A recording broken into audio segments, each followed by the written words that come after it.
السلام علیکم ورحمۃ اللہ وبرکاتہ۔ الحمدللہ رب العالمین والعاقبۃ للمتقین والصلاة والسلام علی سید الانبیاء والمرسلین، اما بعد فاعوذ باللہ من الشیطان الرجیم، بسم اللہ الرحمن الرحیم۔ لقد کان لکم فی رسول اللہ اسوۃ حسنہ، صدق اللہ العظیم۔ الصلاة والسلام علیک یا رسول اللہ وعلی آلک واصحابک یا حبیب اللہ صلی اللہ تعالی علیہ وسلم۔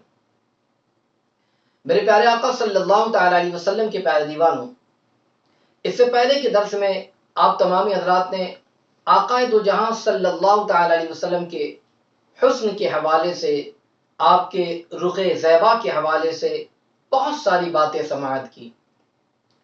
آج بھی انشاءاللہ العظیم آقا دو جہاں صلی اللہ علیہ وسلم کے حسن کے حوالے سے اور آپ کے رخ زیبا کے حوالے سے انشاءاللہ کچھ باتیں آپ سماعت کریں گے، اس یقین کے ساتھ کہ انشاءاللہ العظیم اسے سننے کے بعد ہر عاشق کی یہ تمنا ہوگی، اور بلا شبہ عاشق یہ تمنا بھی کرتا ہے کہ حضور علیہ الصلاۃ والتسلیم کی زیارت نصیب ہو جائے۔ انشاءاللہ حضور کی یاد میں گم رہیں گے، وہ دن بھی آئے گا انشاءاللہ خواب میں میرے آقا علیہ الصلاۃ والتسلیم کی زیارت بھی میسر آ جائے گی انشاءاللہ۔ آج کا ہمارا درس نمبر 5، ایپیسوڈ نمبر 21۔ آپ دیکھیں اللہ تعالیٰ نے حضور علیہ السلام کو کیسا حسین اور کیسا جمیل بنایا، دیکھنے والوں نے کیا بیان کیا ہے۔ آقا دو جہاں صلی اللہ علیہ وسلم میں جمال الہی کے عکس کا پرتو اور آپ کا چہرہ اقدس سراپا مظہر حق تھا، اس لیے اس چہرے انور کے دیدار کو عین دیدار حق قرار دیا ہے۔ اور حضرت ابو قتادہ رضی اللہ تعالیٰ عنہ سے مروی ہے کہ حضور رحمت عالم نور مجسم صلی اللہ علیہ وسلم نے ارشاد فرماتے ہیں، من رآنی فقد رأى الحق، فرماتے ہیں جس نے مجھے دیکھا یقیناً اس نے حق تبارک و تعالی کو دیکھا۔ سبحان اللہ۔ میرے آقا علیہ السلام کے پیارے دیوانوں، حضور تاجدار کائنات صلی اللہ علیہ وسلم کے اس فرمان کے دو معنی ہو سکتے ہیں۔ ایک تو یہ کہ جس نے مجھے دیکھا اس نے یقیناً مجھے ہی دیکھا، اور دوسرا معنی یہ کہ اللہ تبارک و تعالی جس نے مجھے دیکھا اس نے اللہ تبارک و تعالی کو دیکھا۔ اب پہلا معنی دیکھیں، جس نے مجھے دیکھا اس نے مجھے ہی دیکھا، اس لیے کہ گزشتہ درس میں بھی آپ نے سماعت کیا کہ ابلیس لعین سرکار علیہ الصلوۃ والتسلیم کی صورت اختیار نہیں کر سکتا، جو کہ آپ نے اس سے پہلے بھی سماعت کیا۔ تو اب جس نے حضور کو دیکھا یقیناً اس نے حضور علیہ السلام ہی کو دیکھا، اور دوسرا معنی یہ ہے کہ جس نے مجھے دیکھا، آقا فرماتے اس نے اللہ تبارک و تعالیٰ کو دیکھا۔ اب آپ دیکھیں کہ شیخ عبدالحق محدث دہلوی رحمۃ اللہ تعالیٰ علیہ حضور نبی کریم صلی اللہ علیہ وسلم کے چہرے انور کو جمال خدا کا آئینہ قرار دیتے ہوئے آپ خود رقم تراز ہے، خود تحریر فرماتے ہیں کہ حضور علیہ السلام کا روح منور رب ذوالجلال کے جمال کا آئینہ ہے، اور اللہ تبارک و تعالیٰ کے انوار و تجلیات کا اس قدر مظہر ہے کہ اس کی کوئی حد نہیں۔ سبحان اللہ۔ یہی وجہ ہے کہ آپ کا جمال جہاں آرا جو محبت سے دیکھ لیتا اسے خدا کی معرفت حاصل ہو جاتی، بلکہ یہ کہا جائے کہ صحابہ کو جو مقام اور مرتبہ اور شرف و فضیلت ملی، یہ جمال مصطفیٰ صلی اللہ تعالی علیہ وسلم کی زیارت کے سبب ہی ملی ہے۔ اس لیے کہ صحابی کہتے ہی اسے ہیں جس نے ایمان کی حالت میں حضور رحمت عالم صلی اللہ علیہ وسلم کے روح انور کی زیارت کی ہو اور دنیا سے ایمان کے ساتھ کچھ کیا۔ سبحان اللہ۔ اور صحابہ کا جو مقام اور جو صحابہ کا رتبہ ہے وہ ہر کوئی جانتا ہے کہ جنہوں نے آقا علیہ السلام کی زیارت کی ایمان کی حالت میں اور ایمان ہی کی حالت میں دنیا سے کچھ گئے وہ صحابی، اور ان کا مقام اور مرتبہ اتنا عرف و اعلیٰ، اتنا بلند و بالا ہے جس کا اندازہ نہیں لگا سکتے۔ اب دیکھو کہ جنہوں نے سرکار علیہ السلام کو دیکھا، حضور کی زیارت کی، اب وہ کیا بیان کرتے ہیں آقا دو جہاں نور مجسم صلی اللہ تعالی علیہ وسلم کی ذات گرامی کے حوالے سے۔ حضرت ابو ہریرہ رضی اللہ تعالیٰ بیان کرتے ہیں، ما رأيت شيئا احسن من رسول اللہ صلی اللہ علیہ وسلم كأن الشمس تجری فی وجہہ۔ حضرت ابو ہریرہ رضی اللہ تعالیٰ عنہ بیان کرتے ہیں کہ میں نے آج تک کہیں بھی کوئی ایسی چیز نہیں دیکھی جو اللہ کے حبیب صلی اللہ علیہ وسلم سے زیادہ حسین ہو۔ یوں معلوم ہوتا تھا کہ سورج چہرے اقدس میں روا ہے۔ سبحان اللہ سبحان اللہ، دیکھنے والے بیان کر رہے ہیں، ایسا محسوس ہوتا کہ سورج چہرے اقدس میں روا ہیں۔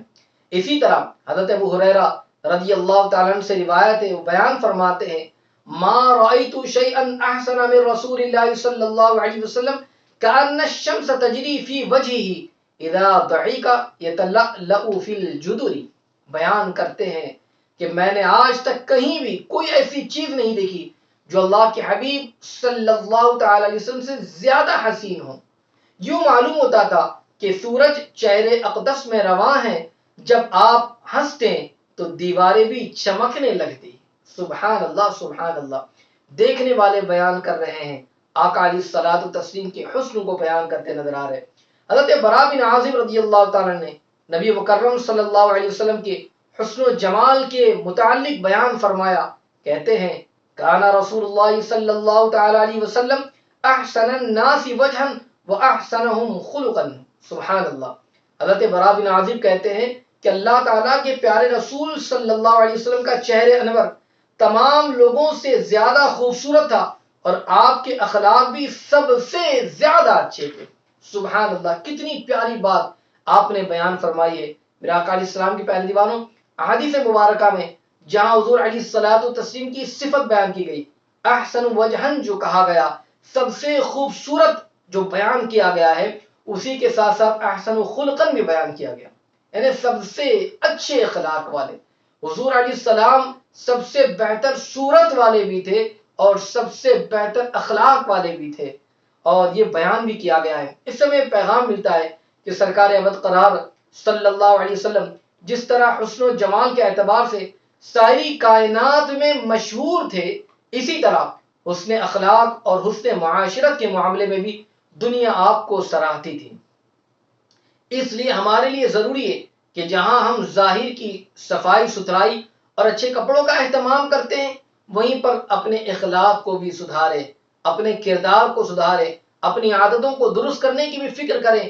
اس لیے کہ جس نبی کا ہم نے کلمہ پڑھا ہے، جس نبی کے حسن و جمال کے بارے میں ہم نے سنا، یاد رکھ لیجئے آقا علیہ الصلوۃ والتسلیم حسین و جمیل، اور ساتھ ہی ساتھ میں آپ کے اخلاق اور آپ کے کردار بھی بڑے عظیم تھے۔